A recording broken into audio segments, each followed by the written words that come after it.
देखिए, पिछले कुछ दिन पहले हमने ये बताया था कि जालना रोड के ऊपर जो प्रॉपर्टी है ये वक्फ बोर्ड की प्रॉपर्टी है। इसमें कहीं पर भी कोई मतभेद नहीं है कि ये प्रॉपर्टी किसी प्राइवेट बंदे की है या कोई बिल्डर की है।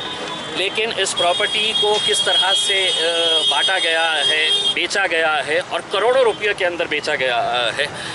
वक्फ बोर्ड को क्या मिला इसके अंदर अगर आप देखेंगे तो आपको हैरानी होगी। तकरीबन 100 करोड़ रुपये का ये पूरा कॉम्प्लेक्स तैयार किया गया है। इसके अंदर महानगर पालिका का टाउन प्लानिंग डिपार्टमेंट ज़िम्मेदार है। सबसे पहले तो वक्फ बोर्ड ज़िम्मेदार है, जिनके लोगों ने इसका बंदरबाट किया है। वक्फ बोर्ड के मेंबर्स हो, वक्फ बोर्ड का चेयरमैन हो, वक्फ बोर्ड के CEO हो। हमने ये मांग की है कि इनके ऊपर FIR रजिस्टर होना चाहिए। मैंने खुद ने गृह मंत्री से जाकर मिला था, गृह मंत्री ने यहाँ के CP साहब को बताया था। लेकिन इसके बावजूद भी मतलब अगर पुलिस भी अगर खामोश बैठी है तो हमको समझ में आता है कि इस खामोशी के पीछे क्या राज है करके। ये लूटने वाले कौन है तो आप देखेंगे कि जुगल किशोर तापड़िया है, ये इसके अंदर कैलाश बाफना, राजू तनवानी, जिन्होंने बाज़ाब्ता रजिस्ट्री करवा के वक्फ बोर्ड की ज़मीनों की रजिस्ट्री करवा कर बेचने का काम किया है। और वक्फ बोर्ड को इसके बदले में क्या मिला है तो 1,50,000 रुपये, 1.5 लाख रुपया महज वक्फ बोर्ड के खाते के अंदर गया है। और ये धन्ना सेठों ने ये ज़मीन जो गरीबों की है, यतीमों की है, बेवाओं की है, हम यहाँ पर उनके लिए स्कूल्स खोलना चाहते हैं, हम कम्युनिटी के बच्चों के लिए है तो कॉलेजेस खोलना चाहते हैं, हॉस्पिटल्स खोलना चाहते हैं। लेकिन यहाँ पर देखेंगे जिस तरह के बड़े आलीशान कॉम्प्लेक्सेस यहाँ पर खोले गए हैं। हम जिन जिन लोगों ने इसके अंदर पैसा इन्वेस्ट किए हैं, हम उनको ये कहना चाहते हैं ये लड़ाई हम आखिरी तक लड़ने वाले हैं। तो आपका करोड़ों रुपया डूब जाए इससे पहले आप लोग अपने अपने पैसे इन धन्ना सेठों से वापस लीजिएगा, क्योंकि हम ये लड़ाई यहीं पर ख़त्म नहीं करने वाले। ये लड़ाई आगे भी जारी रहेगी और एक पब्लिक मूवमेंट हम यहाँ पर तैयार करेंगे। इससे पहले हमने अलग अलग मुद्दों के लिए सड़क के ऊपर आए थे। अब मैं वक्फ बोर्ड का मेंबर होने की वजह से मुझे मालूम है कि मुझे एक लड़ाई वक्फ बोर्ड के अंदर लड़नी है। लेकिन वो लोग जिन्होंने इतने सालों से सिर्फ ज़मीनों को बेचने का धंधा किया है, उनसे लड़ना इतनी आसान बात नहीं रहेगी। इसीलिए एक लड़ाई हमको सड़क के ऊपर भी लड़नी पड़ेगी। और ये कोई सियासी मुद्दा नहीं है, ये इम्तियाज़ जलील की राजनीतिक पार्टी से कोई का मुद्दा नहीं है, ये कौम से जुड़ा हुआ मुद्दा है कि यहाँ पर इन आलीशान इमारतों के सामने जो लोग हैं तो आज पंचर का काम कर रहे हैं, जो चाय बेचने का काम कर रहे हैं, जो पकौड़े तलने का काम कर रहे हैं, ये कौन लोग हैं? ये उनके हक़ की ज़मीन है। लेकिन इसे जिस तरह से बेचा गया है, इसका बंदरबाट किया गया है, इसका हम विरोध करेंगे। और ये सिर्फ शुरुआत है। हम यहाँ पर बार बार आते रहेंगे और ये लोगों को एहसास दिलाते रहेंगे कि जिस ज़मीन के ऊपर तुम ये धंधा कर रहे हैं, ये ज़मीन गरीबों की है। और मैं तमाम लोगों से ये अपील करना चाहूँगा, यहाँ जितने भी, चाहे वो शोरूम्स हो, होटल्स हो या जितने भी कारोबार हो, अगर कोई इंसान वहाँ पर जाकर अगर ख़रीदता है तो आप समझ लीजिएगा किसी गरीब का निवाला छीनकर आप अपना पेट भर रहे हैं। आप इनका बायकॉट करिएगा। ये जितने भी लोगों ने यहाँ पर है तो कारोबार खोल के रखा हुआ है, इनका कारोबार करिएगा, क्योंकि आज तक इनको कोई भी मुंह तोड़ जवाब देने वाला मिला नहीं था। अब हम और हमारे औरंगाबाद शहर की आवाम इन्हें मुंह तोड़ जवाब देंगी। पूरी तरीके से हम कानूनी तौर के ऊपर ये लड़ाई लड़ेंगे।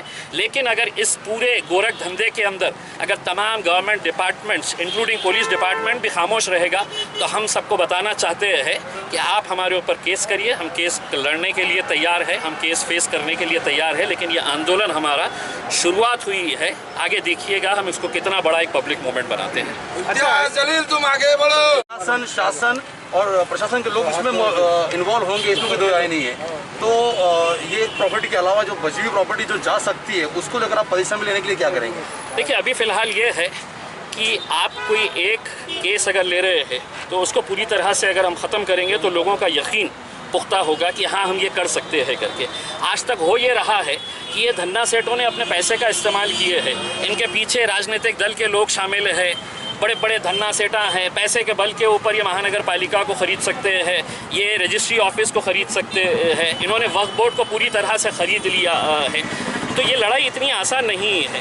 हाँ, मुझे मालूम है कि पूरे महाराष्ट्र के अंदर बेहिसाब ऐसे प्रकरण है, लेकिन हर प्रकरण को मैं अकेले नहीं लड़ सकता हूँ। हाँ, अगर आवाम की ताकत साथ में है, वही आवाम की ताकत हम खड़े करना चाहते हैं। इसे ना तो ये MIM का मुद्दा रहेगा, हम चाहेंगे इसके अंदर तमाम राजनीतिक पार्टियां, चाहे वो कांग्रेस हो, राष्ट्रवादी हो, समाजवादी पार्टी हो, सेना हो, भाजपा, जिन को भी लगता है कि हाँ ये गलत है, गलत तरीके से है, तो ये लोगों ने हथियाई है ज़मीन, ये ज़मीन दोबारा वक्फ बोर्ड को मिलनी चाहिए। और जब तक आप वक्फ बोर्ड की नाक नहीं दबाएंगे इनका मुंह खुलने वाला नहीं है, क्योंकि ये इतना खा चुके हैं कि अब इनको डकार लेने के भी अब इनके लिए बड़ा मुश्किल। मांग थी एफआईआर दाखिल करने की, तो अभी तक एफआईआर दाखिल नहीं हुआ। देखिए, अगर एफआईआर नहीं हुआ, मैं खुद समझता हूँ, मैंने खुद ने यहाँ पर जब गृह मंत्री अनिल देशमुख साहब आए थे, मैंने उनको पूरी डिटेल्स दिया, पूरे पेपर्स दिया, उन्होंने मेरे सामने है तो यहाँ के पुलिस कमिश्नर को ऑर्डर दिया कि इसके ऊपर इंक्वायरी करें। अब हम पूछना चाहते हैं पुलिस डिपार्टमेंट से कि आपने 1 महीना से ज़्यादा हो गया है, क्या कार्रवाई किए हैं हमको बताइएगा।